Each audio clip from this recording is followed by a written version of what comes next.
Quero convidá-los a abrir sua Bíblia no Evangelho de Lucas. Para a glória de Deus, nós teremos ainda hoje a Santa Ceia.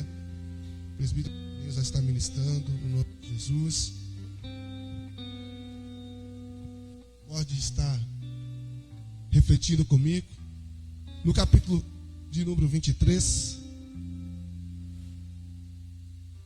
Aleluia.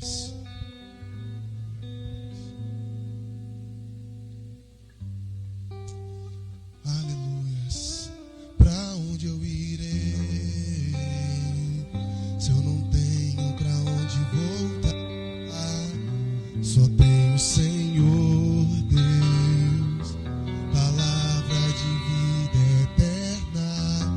Pra onde eu irei, se eu não tenho, eu vou trocar. Só Senhor Deus. Glória a Deus. Amar a palavra do Senhor, ela nos diz no capítulo 23, a partir do verso 39 do texto do Evangelho de Lucas, diz assim: um dos malfeitores crucificados blasfemava contra Jesus, dizendo: você não é o Cristo? Salve a si mesmo e a nós também. Porém, o outro malfeitor o repreendeu, dizendo: você nem ao menos teme a Deus, estando sob igual sentença? A nossa punição é justa, porque estamos recebendo o castigo que os nossos atos merecem. Mas este não fez mal nenhum. E acrescentou Jesus: lembre-se de mim quando você vier no seu reino. E Jesus lhe respondeu: em verdade lhe digo que hoje você estará comigo no paraíso. Pai, eu quero louvar ao Senhor por sua bondade e misericórdia. Quero louvar ao Senhor por sua igreja que está. Quero louvar o Senhor pela palavra que o Senhor vai ministrar ao nosso coração, que já tem ministrado ao meu, e eu quero compartilhá-la com a sua igreja. Que o Senhor fale a cada um nesta noite, no nome do teu Filho Jesus. Amém e amém. Podeis sentar, irmãos. Há 34 dias atrás, estávamos aqui ministrando a primeira ministração dessa série, né? Estávamos aqui falando sobre comunhão. E para os irmãos que talvez não estão acompanhando ainda, nós estamos tendo uma série de 12 ministrações. E esta de hoje é a quinta dessa série. É a sexta dessa série, né? São 6 ministrações para a de hoje. A sexta. E nessa série de sermões nós já falamos de comunhão, já falamos de autenticidade. Sermão passado nós falamos sobre novas oportunidades, e todos os devocionais que foram postados é concernente ao tema da semana. O tema da semana agora vai ser confissão. De amanhã até sábado próximo, vocês receberão devocionais voltado para o tema de confessar. E quando a gente fala de confessar, geralmente vem na nossa cabeça, né? Confessar um erro, confessar um pecado, confessar uma falha. E de fato, confessar é isso mesmo. Confessar também é isso. Mas o termo confessar não é apenas abrir o jogo de algo que você fez e que está escondido. Mas confessar significa também declarar, expressar, falar a verdade ou reconhecer. O termo confessar tem todos esses sinônimos. Então, amados irmãos, o texto que você leu comigo, você percebe que em um momento, um dos homens que estavam prestes a morrer, e como de fato morreu, crucificado, um dos ladrões da cruz, como você já conhece o texto, ele confessa, ele fala, ele abre o jogo. E esse texto é tão muito conhecido porque todo mundo sabe que um dos ladrões criticou Jesus, e o texto de Lucas fala isso. E todo mundo sabe que o outro ladrão defendeu Jesus. E nós acabamos de ler isso. Mas talvez, eu não sei se você sabe, e aí é que talvez vem a questão, eu ainda não sei se você descobriu que não foi todo o tempo assim. O ladrão que diz: Senhor, lembra de mim quando o Senhor entrar no seu paraíso, não foi o percurso todo da crucificação que ele pensava assim. Eu quero te chamar a atenção de que esse texto da crucificação é narrado nos 4 evangelhos. No evangelho de João não se narra sobre os ladrões, fala da crucificação, mas não aborda a questão dos ladrões. Mateus, Marcos e Lucas fala, porém, Lucas cita esse fato de que um dos ladrões reconhece Jesus. Mas eu quero te convidar a ler 2 textos lá no Marcos e Mateus. Mateus capítulo 27, versículo 38. Olha como Mateus descreve esse mesmo momento.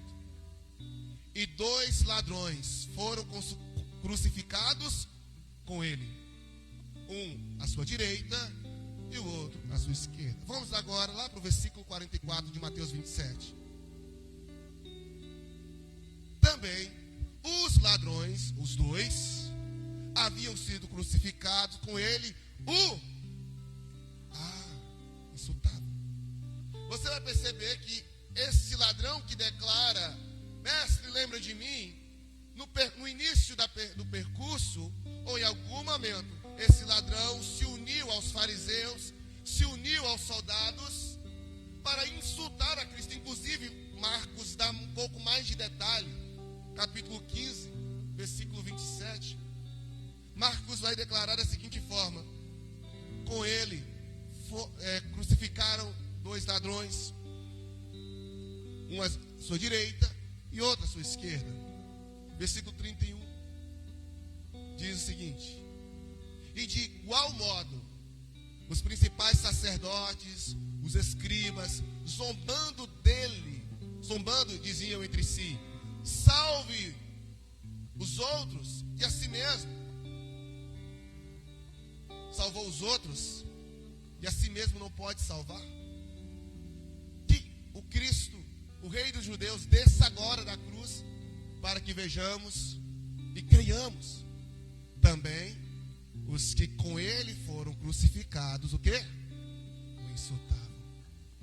Amado, percebe que às vezes a gente gosta muito de romantizar alguns textos bíblicos ou algumas histórias, né? Eu não sei se você já tinha lido esses 2 momentos, essas 2 citações de Marcos e de Mateus, dizendo que os ladrões, ambos o insultou, ambos riram, zombaram dele. O caminho da crucificação foi difícil para Jesus, todos nós sabemos. Hoje é Santa Ceia, e hoje é momento de nós lembrarmos a crucificação, é momento de nós lembrarmos o sacrifício, é momento de nós lembrarmos essa noite terrível.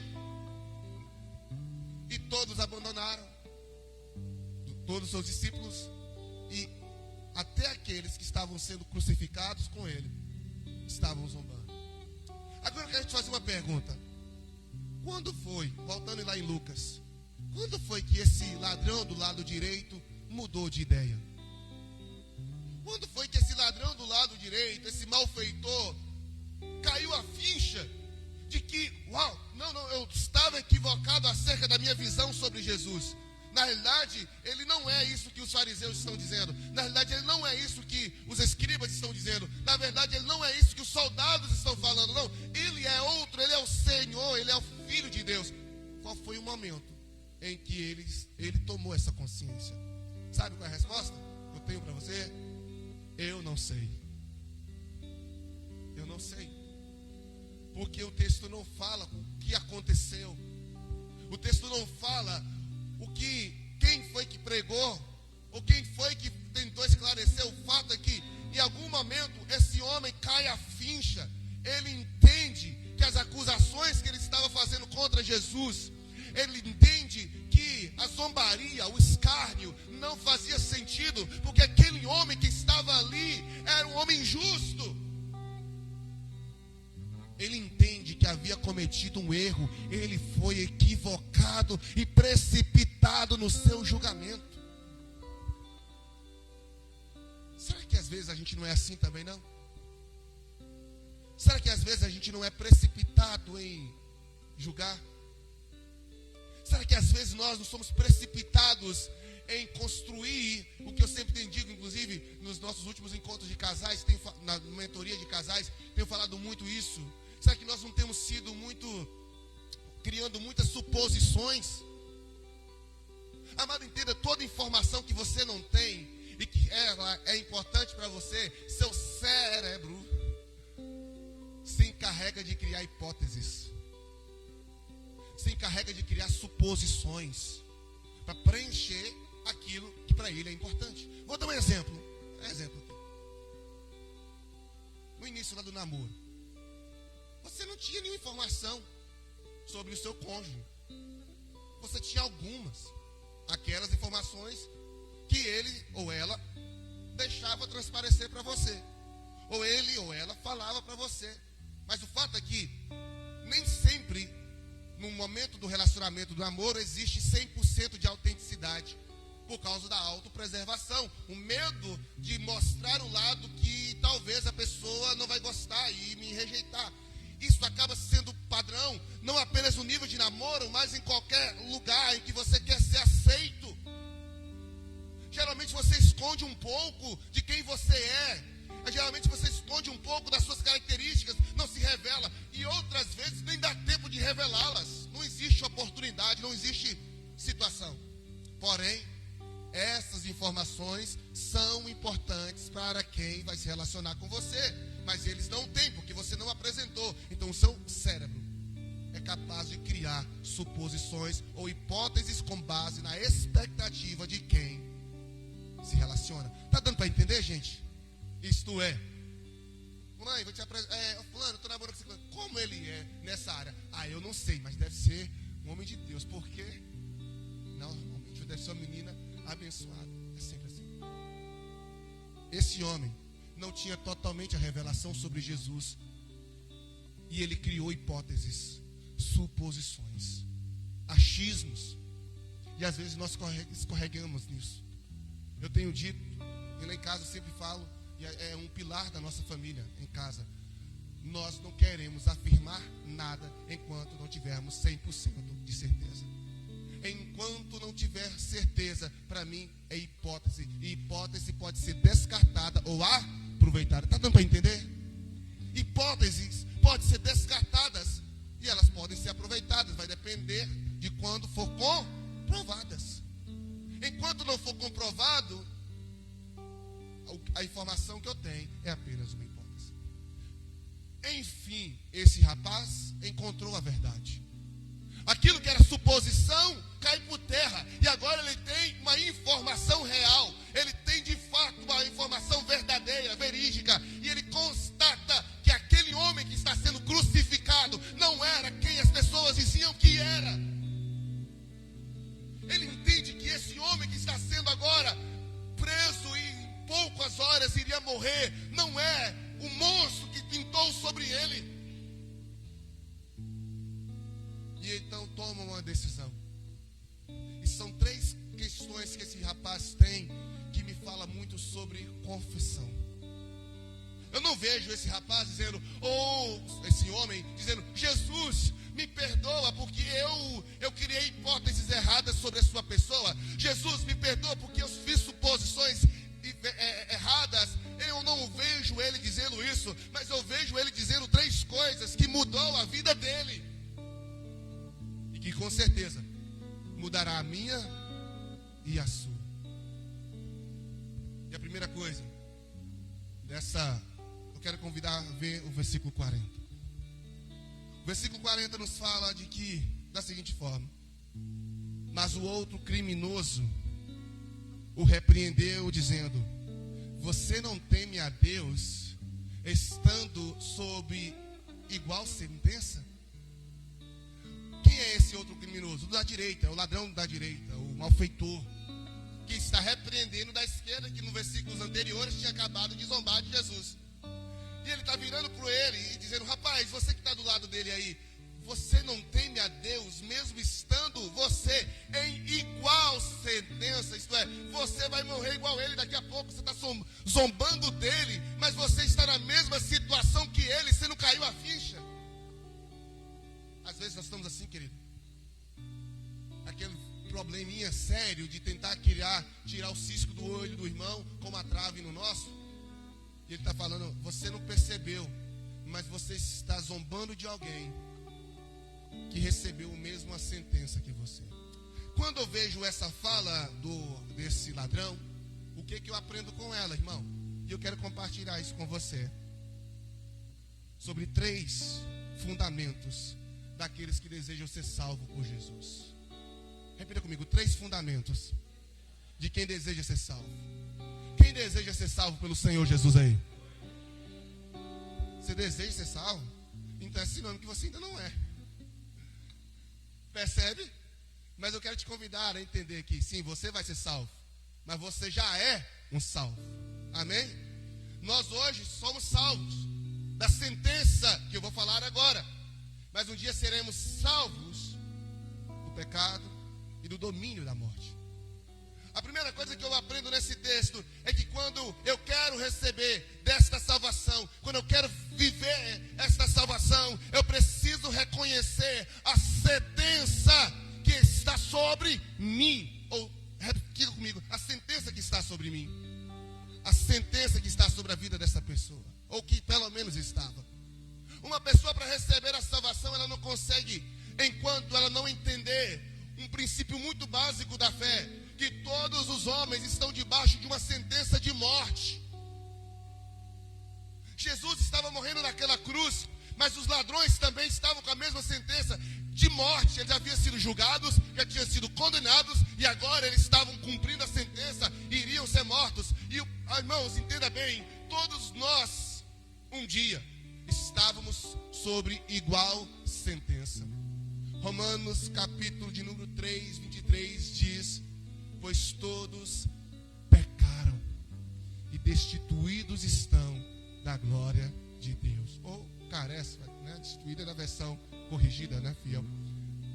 Carecem, isto é, todo ser humano que está lá fora, que ainda eles estão precisando dessa glória de Deus, eles estão com uma sentença de morte. Você e eu, antes de virmos para Jesus, estávamos com uma sentença de morte e estávamos no caminho do inferno, e nós não percebíamos isso, nós não entendíamos isso. Porque assim como o ladrão da cruz, que no início ele não entendia, ele zombou de Jesus. Tem gente que zomba de crente, tem gente que ridiculariza a gente, tem gente que fala que nós somos loucos, a semelhança do ladrão lá no início da jornada, porque eles não reconhecem que eles estão em igual sentença, e semelhança do ladrão do lado esquerdo, que mesmo lá crucificado zombou de Jesus, mas ele não estava enxergando a sentença de morte sobre ele. O mundo está assim. Eles estão assim, rindo de nós, nos perseguindo, nos criticando, querendo nos silenciar, mas eles não estão percebendo a sentença de morte que estava sobre eles. É por isso que eu quero te convidar a ler Romanos agora 6, 23. Porque Romanos 6, 23 nos fala também que o salário do pecado é a morte. Então, percebe bem que o que atrai essa sentença de morte? O pecado, meu irmão. O pecado é que atrai a sentença de morte.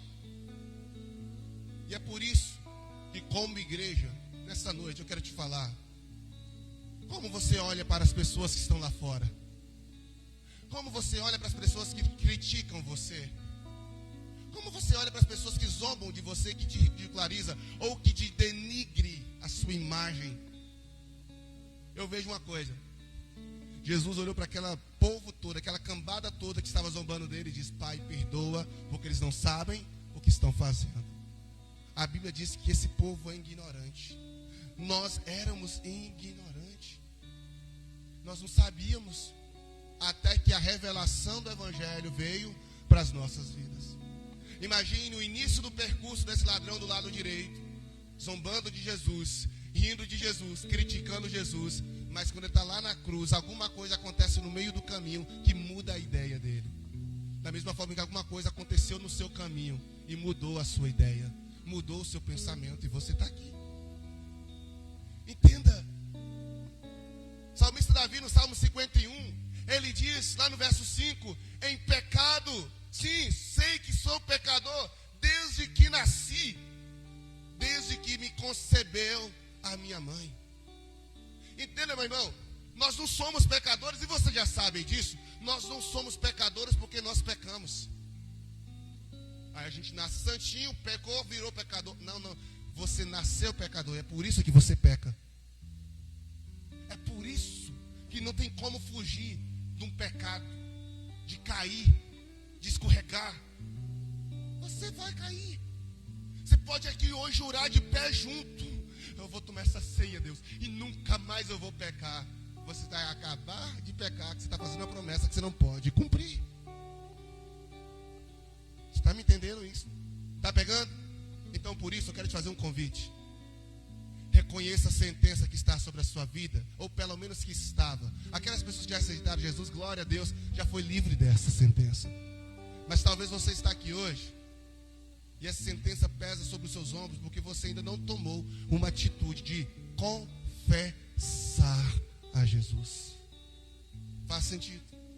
Mas esse homem me ensina mais uma coisa. E agora lá no versículo 41, versículo seguinte, o texto diz que ainda na sua repreensão ao ladrão do lado esquerdo, além dele reconhecer a sentença que estava sobre aquele homem e sobre ele também, ele diz: a nossa punição é justa, porque estamos recebendo o castigo que os nossos atos merecem, mas este não fez mal algum. Gente, eu sinceramente, eu queria estar lá para saber quem foi que mudou a cabeça desse homem assim. Eu queria saber. Ou os apóstolos erraram, ou um falou uma coisa e o outro falou outra. Mas o fato é que eu queria saber, porque ele está dizendo assim: nós merecemos, nós fizemos besteira, eu sou culpado, eu mereço morrer. Mas esse homem não merece morrer. Sabe, a segunda questão é que se você quer realmente desfrutar da salvação, além de reconhecer o peso da sentença, reconheça também o peso da maldade dos seus atos. Irmãos, entenda. Certa feita eu estava trabalhando com um rapaz, e ele era pedreiro, e ele diz: ô pastor, eu não é me elogiando não, mas eu sou um cara bom. Eu sou uma pessoa boa, pastor. Eu não falo mal de ninguém. E ele disse: não, eu sou um cara bom. E eu disse: e se eu falar com o senhor que eu discordo do senhor, que o senhor é uma pessoa ruim? O senhor me permite discordar e te afirmar que o senhor é mau, que o senhor é ruim? Primeiro ele tomou um choque, porque na semana antes ele tinha me dado uma parte de um terreno dele. Como que você recebe um presente desse e chama o cara de pessoa ruim? Na outra semana seguinte, então ele já ficou em choque. Você, irmão, me desculpe, você é ruim. Ele não tinha se convertido ainda. E ele disse: não. Aí eu falei: pastor, não estou te entendendo, não. Você só é ruim. Eu só quero te afirmar uma coisa: bom é só um. E esse é Deus. Aí eu fui lá com ele na parábola, lá na história do jovem rico. Quando o jovem rico chegou para Jesus e disse: bom mestre. E aí Jesus já de cara falou: por que você está me chamando de bom? Bom é só um, e esse é Deus. Ele está dizendo: eu não sou bom não, rapaz, bom é só um. E que de fato, meu irmão, não ache que você é a última bolacha do pacote. Não ache que você é a... Não, porque você não presta. Não presta. No livro de Apocalipse, o Senhor vai lá para a igreja de Laodiceia e vai dizer assim: olha, você vangloria dizendo que são alguma coisa, mas eu quero lembrar vocês que vocês são miseráveis, pobres, cegos e nus. Você não presta. Eu não presto. Como assim eu não presto? Paulo vai dizer isso em Romanos capítulo de número 5. Cadê? Romanos 3, versículo 10 ao 12. 5 vai para você daqui a pouco. Romanos 3, verso 10 ao 12. Quero ler com você. Olha o que está escrito. Como está escrito aqui, ó. Não há, ei, comigo, não há um justo sequer. Continue, verso 11. Não há quem entenda, não há quem busque a Deus. Verso 12. Todos juntamente se tornaram inúteis. Não há quem faça o bem, não há nenhum sequer. Aí, depois você lê em casa que ele vai citar aí as características nossas características da parte do nosso corpo que não vai prestar. Pastor, como assim? Só que aí a gente vê as músicas dizendo que nós somos, a gente não vê muita música dizendo que nós somos mais raro que o ouro de Ofir. Tem uma parte, né? Você é isso, e enaltecendo e colocando o homem e a mulher lá em cima. Quase que Deus implorando para esse homem vir adorá-lo. A gente vê muita música assim, irmãos. Supervalorizando o homem.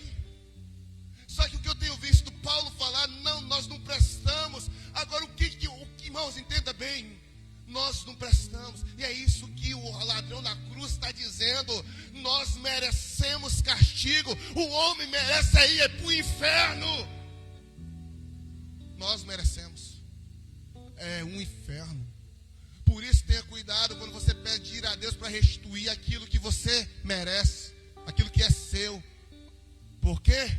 Porque aquilo que você merece, aquilo que eu mereço, nada mais é do que um inferno. Todos pecaram e destituídos estão da glória.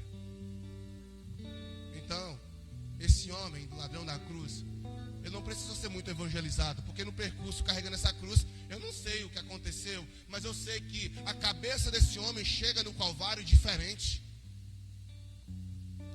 A cabeça desse homem, da hora que ele saiu do lugar de açoite, na hora que ele chegou no Calvário, que ele está lá preso, alguma coisa mudou nesse percurso que eu não sei te informar o que é, mas a cabeça desse homem já está sabendo o que muito crente de hoje demora. Por quê? Por causa das músicas que valoriza mais o homem do que Deus.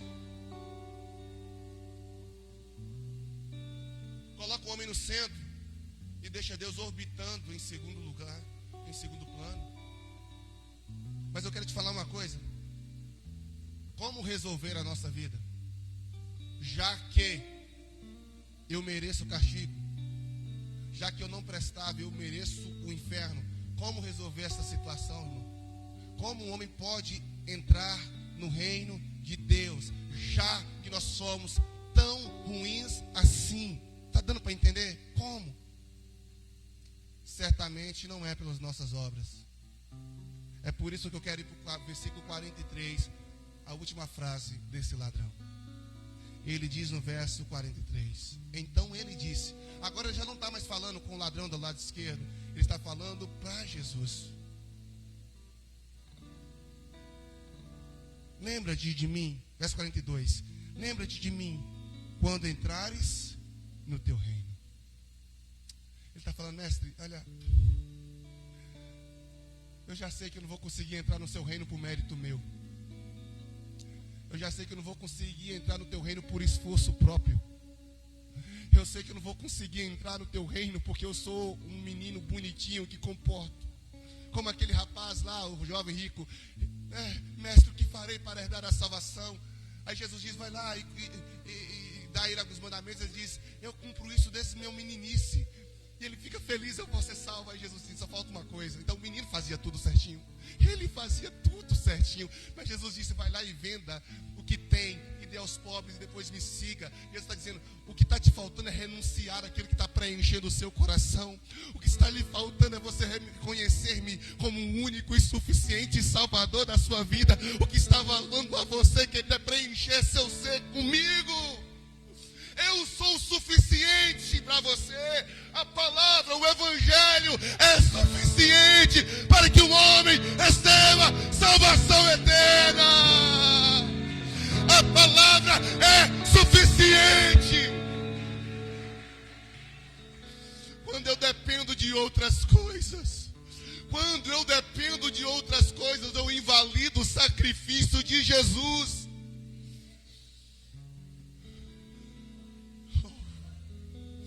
Eu preciso de milagres, irmãos, eu preciso muito dos milagres. Irmão, conhece, eu oro todos os dias, Deus, dai-me filho. Eu creio no meu milagre, mas eu falo para Deus que eu não dependo dele para eu crer em Deus. Eu creio na restauração desta igreja, eu creio que cada um de vocês, Deus vai prosperar poderosamente, mas eu não dependo disso para crer em meu Jesus e renunciar a mim mesmo. Porque o Evangelho é suficiente. Está entendendo? Qual é a suficiência do Evangelho? Esse homem não precisou batizar, fazer líder em 1, 2, 3, mentorear, fazer discípulos, o que a gente fala tanto. Esse cara não fez nada, simplesmente falou: mestre, lembra de mim? Quando o Senhor vier no seu reino, lembra de mim. Isso me chama a atenção de uma coisa, porque tem muita gente fazendo muita coisa para Jesus. Mateus 10, 32. Mas vai chegar um dia em que tudo que você fez não vai ser suficiente, porque naquele dia o Senhor pode correr o risco de não lembrar de você. Está me entendendo? Portanto, todo aquele que me confessar, aliás, não é esse mesmo que eu quero ainda não. Esse ainda não. Mateus 10, 32. Não tem o versículo, mas a Bíblia está dizendo que naquele dia muitos dirão: Senhor, em teu nome eu profetizei, curei, expulsei demônios. Isto é, eu fiz muita coisa, Senhor. Eu era um crente top. Mas o Senhor vai dizer para essas pessoas: apartai-vos de mim, porque eu não vos conheço. Porque não é o que você faz, é quando você reconhece que Ele faz na sua vida. Por isso eu quero convidar, irmãos, em nome de Jesus,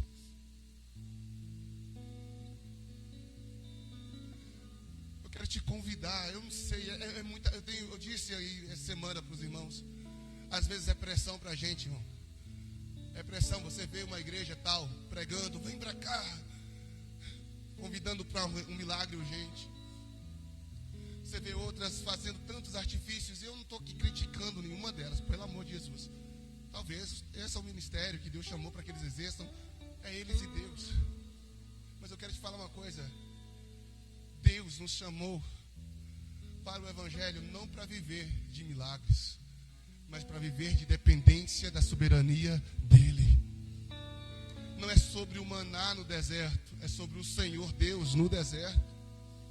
Não é sobre o mar vermelho se abrir, é sobre estar sujeito aos decretos eternos de Deus. Irmãos, quando nós estamos alinhados ao que Deus quer, Ele diz no livro de João, capítulo 15: se as minhas palavras estiverem em vocês, e vocês estiverem em minhas palavras, pedireis o que quiseres, e isso vai acontecer. Então não é sobre o que Ele vai fazer porque você quer, é sobre o alinhamento que você dá com a palavra de Deus. Isso produz o milagre que você precisa. É o quanto eu estou alinhado ao propósito. Não é sobre mais um milagre, é sobre a minha vida em Deus. É por isso que eu quero te convidar a fazer o que esse rapaz fez. Em terceiro lugar, confesse Jesus como suficiente, como único meio de você receber a salvação. Ele é o único. Em Atos capítulo 4, Pedro vai dizer lá no versículo 12: não há outro nome dado entre os homens, não há outro nome, e não há salvação em nenhum outro, porque debaixo do céu não existe outro nome dado entre os homens, pela qual importa que sejamos. Não é Maria, não é a igreja presbiteriana renovada, não é sobre o pastor Patrick, é sobre esse cara que na imagem representa aí, é sobre Jesus. Eu estou nessa igreja não é porque ela é a melhor da cidade. Eu estou nessa igreja porque eu entendi que aqui eu posso expressar minha fé em Cristo Jesus e servir em comunidade com outros irmãos que querem a mesma coisa. Não é sobre uma denominação, é sobre Jesus. Jesus. Não é sobre um homem, é sobre Jesus. É Ele o centro da nossa vida. Não foi Maria que morreu na cruz. Não foi seus pais. Foi Jesus Cristo. Por isso, se Jesus não for suficiente para você, nada vai te satisfazer. É por isso que Salomão diz, a sanguessuga tem 2 filhas. Dar. O que ele quis dizer com isso? Ele está dizendo que ninguém se satisfaz, querido. Quanto mais você dar para as pessoas, mais elas vão querer as coisas. É só você ler João capítulo 6. João capítulo 6 havia uma galera que recebe a multiplicação dos pães e dos peixes. Gente, esse povo recebeu pães e peixes. Tinha 5 pães e 2 peixinhos. Eles comem, enchem a barriga, sobra 12 cestos. Aí no outro dia essa galera vem de novo. Vem.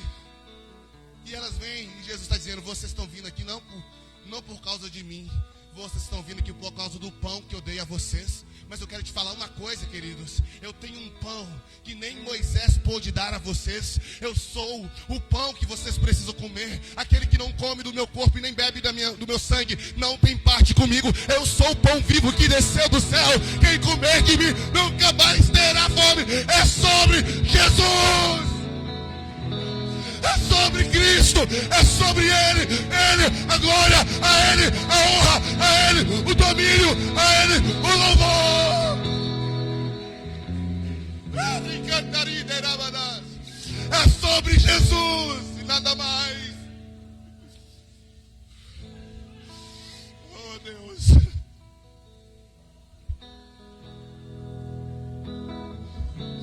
Enquanto a gente não confessar isso, enquanto nossos interesses forem humanos, nós não experimentaremos da glória do céu.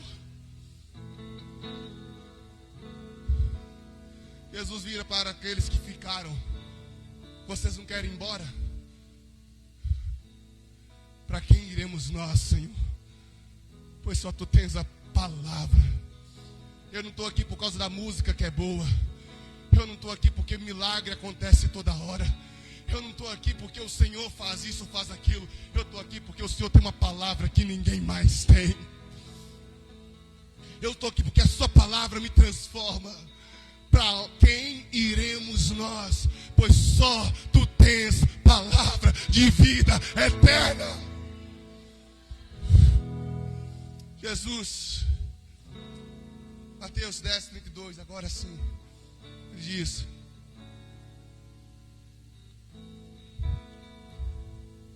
quem pois, Mateus 10, 32, quem pois me confessar diante dos homens, eu o confessarei diante de meu Pai que estás no céu. Mas aquele que me negar diante dos homens, eu também o negarei diante de meu Pai que estás no céu. Romanos capítulo 10, verso 9. Se confessar com a sua boca que Jesus é o Senhor e crer em seu coração que Deus o ressuscitou dentre os mortos, será salvo.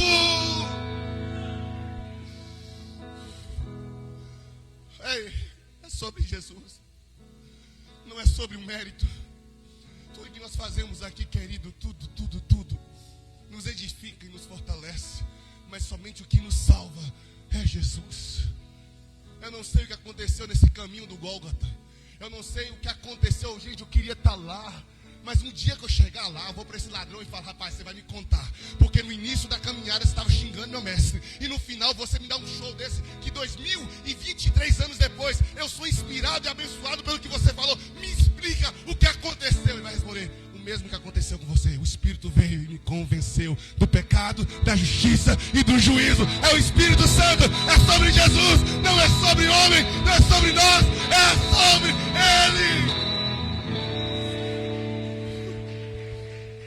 Então nós insistimos a querer criar um quinto evangelho. Se na Bíblia só tem 4 é suficiente. Por que um evangelho segundo Patrick? Por que criar um evangelho segundo a renovada? Por que criarmos um evangelho segundo A ou B? Cristo é suficiente. E é esse Cristo celebraremos aqui hoje. Você pode, amém, ficar sobre os seus pés.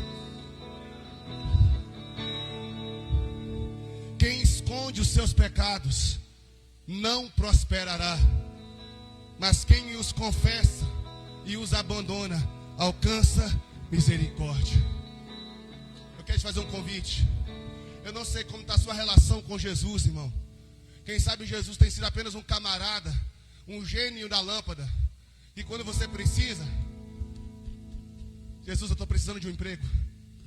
Jesus, restaura o meu lar.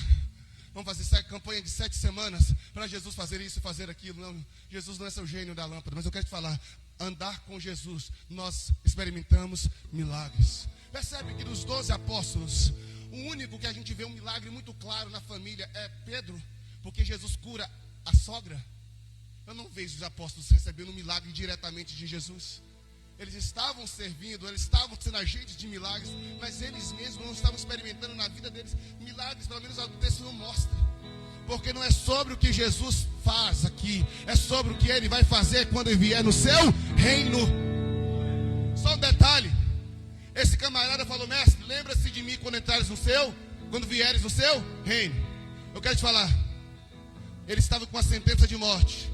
O juiz já tinha batido o martelo e falado, ele vai ser morto. A conversão desse camarada anulou a sentença do juiz, ou de quem ordenou a morte dele? Anulou sim ou não? Não. O cara morreu. Sim, depois que Jesus morreu, ele morreu. Mas por quê? Porque o seu arrependimento lhe garante salvação, mas não tira as consequências do seu passado. Esse cara, ele recebeu salvação, mas ele pagou pelo crime que cometeu. Eu quero te falar, não sei se vai dar para ler. A nossa sexta crença é que aqui, essa igreja, somos um lugar que não despreza a disciplina. A gente não despreza a disciplina, o irmão sabe disso, a palavra aqui é mais isso. Mas não precipitamos em condenar ninguém. Não é sobre condenar, sabe por quê? Porque nós cremos que a misericórdia triunfa sobre o juízo. É isso que a gente está crendo aqui, querido. Todo mundo tem chance de arrepender. Todo mundo tem chance de vir a Jesus, confessar seus pecados e confessá-lo como Senhor. Ainda que as consequências do seu erro vai vir, mas que você enfrente elas de maneira diferente, tendo Jesus como seu Senhor. Então eu quero te convidar a orar. Fala, mestre, eu entendi. Não é sobre mim, não é sobre o meu luxo, não é sobre o meu conforto, mas é sobre ser obediente ao Senhor. É sobre Jesus, é sobre o seu sacrifício na cruz. Agora nós vamos participar da ceia, Senhor. Deus, no nome de Jesus, e nós queremos louvar ao Senhor por esse tempo que o Senhor nos dá, de podermos cear, ó Deus, e podermos comer do teu corpo e beber do teu sangue. Mas este ladrão não teve o privilégio aqui na terra, mas o terá na vinda do Senhor do seu reino. Ele não teve o privilégio que vamos ter agora, de juntos como igreja, sentarmos à mesa e poder desfrutar do seu corpo e do sangue. Mas ele o terá na glória. E um dia nós estaremos junto com ele, junto com o Senhor, junto com Abraão, junto com Isaac, junto com Jacó, junto com Paulo, junto com Pedro, Barnabé. Todos nós em uma só mesa, desfrutando da comunhão dos santos, desfrutando da comunhão do justo. Esse é o nosso desejo, Senhor. Que nos lava dos pecados, que nos traz restauração. Nada além, nada além, nada além, nada além do sangue de Jesus. Declare nessa noite que nos traz, aleluia, que nos faz, que nos francos como aceitos como amigo. Então nada além, cante ao Senhor, nada além do sangue, nada além